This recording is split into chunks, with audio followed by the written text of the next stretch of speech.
हेर्नुस् तपाईहरु यो भिडियो हेर्नुस् कसरी मस्जिदबाट पत्थरबाजी गरिरहेका छन्। यसको साथमा अलि तपाईहरु ध्यान दिएर हेर्नु भयो भने त्यसको साथ एउटा मुल्ला छ। मुल्ला भन्नाले यिनीहरुको मस्जिदको एउटा टिचर हुन्छ।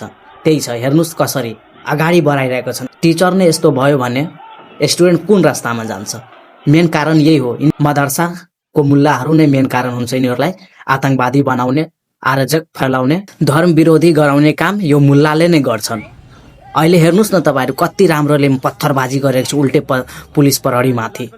प्रहरीहरु पुलिसहरुलाई पनि चोटपटक लागेका छन्। र त्यसको साथ को छ? एक टिचर। टिचर नै भनौं न, यस्तो कहीं हुन्छ? हामीलाई कहिले टिचर सिकाएको छ कि यसको माथि यस्तो गुण्डागर्दी गर्नु, पत्थरबाजी गर्नु भनेर? यिनीहरु त अगाडि हुन्छ यार। मुसलमानहरु जहिले पनि अगाडि हुन्छ पत्थरबाजी गर्नमा। जहिले कि यिनीहरुको खुनबाटै निक्लेको हुन्छ पत्थरबाजी।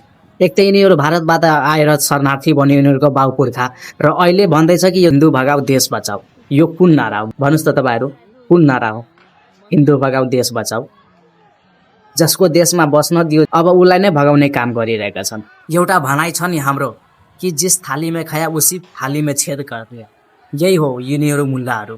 कहिले पनि विश्वास नगर्नु यिनीहरुमाथि।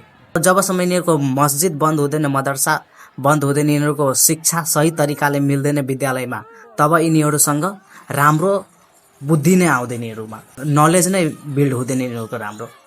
तपाईहरुको विचार के छ? फलो गरेर कमेन्ट बक्समा भन्नु होला प्लिज।